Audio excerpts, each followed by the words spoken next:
Sais-tu pourquoi, aujourd'hui, dans la période qu'on vit, il y a tellement de gens qui sont pas bien, qui sont en dépression, qui sont malades, qui se sentent mal dans leur peau, qui quittent leur job, qui quittent leur conjoint, etc. Ça ressemble un peu à un chaos. Est-ce que tu as la moindre idée de ce qui provoque ça? Moi, je vais t'expliquer ma vision qui est basée sur les travaux et les constats de Nikola Tesla.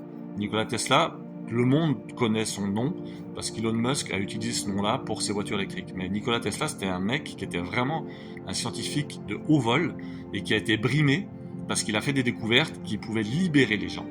Et ce qu'il a découvert, c'est qu'en fait tout fonctionnait à travers la fréquence, la vibration et l'énergie. C'est les trois caractéristiques qui régissent l'univers.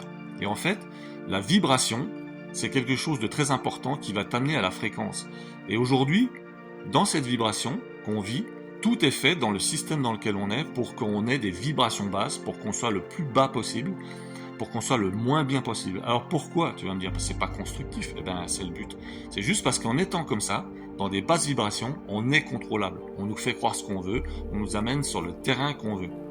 Si maintenant tu te rends compte que à travers cette vibration, cette fréquence, cette énergie que tu peux avoir, tu peux te reconnecter à d'autres choses, tu vas comprendre que tu peux échapper au contrôle d'autres personnes et créer ta propre vie à travers ta liberté propre à toi. Et ça, c'est très simple en fait. Pour te rendre compte de ça, c'est facile. Tu vois tout de suite avec des gens, quand tu croises des gens, que tu parles, tu sens tout de suite une résonance ou pas. Ou tu te dis, tiens, c'est marrant, il y a un feeling avec cette personne comme si on se connaissait, etc. Ou tu arrives dans un lieu, certains lieux sont plus chargés d'une vibration, d'une fréquence ou d'une énergie basse ou plutôt haute. Et suivant les endroits, quand tu arrives, tu sens l'énergie basse et tu vas dire, waouh, c'est bizarre ici, on se sent pas très bien, c'est un peu lourd. Et des gens, c'est pareil, tu vas dire, oh la vache, moi j'aime pas cette personne, alors qu'elle t'a même pas parlé. Tout ça, ça provient de cette énergie, cette vibration et cette fréquence.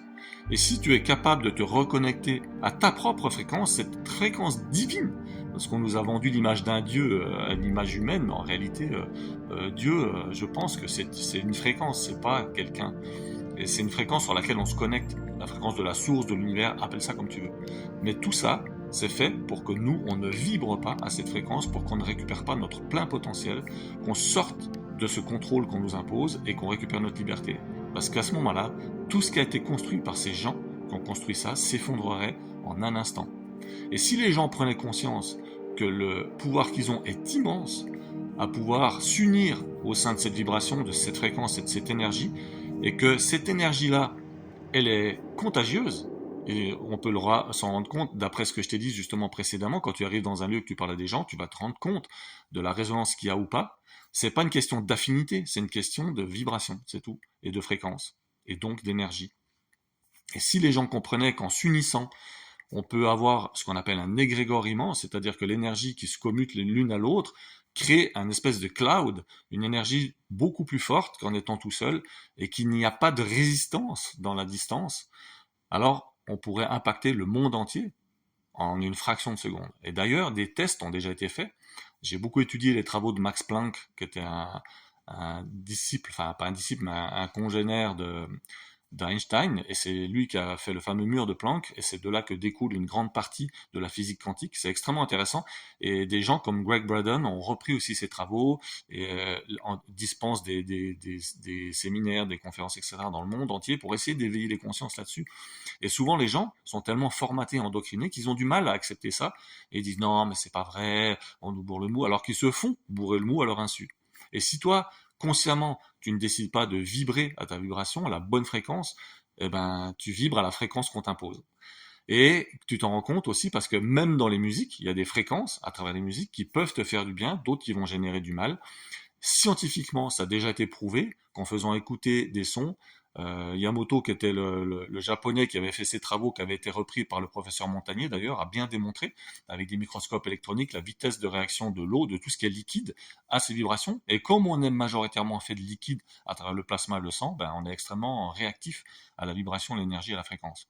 Et lui, il a prouvé en fait qu'en mettant une goutte d'eau sur un microscope électronique et en faisant écouter du Mozart, du hard rock, en disant je t'aime ou je te hais, etc., l'eau réagissait, la molécule de l'eau se transformait en une fraction de seconde, et c'est impressionnant. Je ne peux que t'inviter à aller voir ça sur Internet, et tu vas te rendre compte à travers les films et les images que tu vois, la vitesse à laquelle on est réactif plus qu'on est fait liquide. Donc si toi tu comprends que tu peux changer ça et ne plus subir ça, c'est-à-dire faire attention à ce que tu écoutes, aux gens que tu côtoies, à ce que tu ressens, à ce que tu penses, à ce que tu manges, à ce que tu bois, tu vas modifier ta vibration, ta fréquence, et tu vas contaminer les autres avec une fréquence beaucoup plus haute au lieu de te faire contaminer par leur basse fréquence. Et à partir de là, tu verras que ta vie va changer. Et c'est là que tu vas avoir ce qu'on appelle des synchronicités, des choses comme ça, et tu vas te dire, ouais, c'est un truc de ouf. En fait, c'est ça la loi de l'attraction.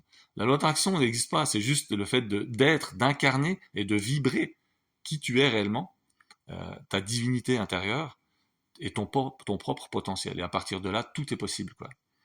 Alors dis-moi ce que t'en penses en commentaire, si tu as déjà expérimenté ça, et puis si ça t'intéresse, je pourrais faire des vidéos beaucoup plus poussées sur ce sujet, parce que c'est vraiment un sujet où il y a beaucoup à dire, et qui peut vraiment aider les gens. Et si les gens comprenaient, et si toi tu commençais à comprendre ça, et que tu diffuses ça autour de toi, ça pourrait faire changer la face du monde en une fraction de seconde. Donc voilà, like, commente, partage, et on se retrouve bientôt pour de nouvelles aventures. Merci du fond du cœur.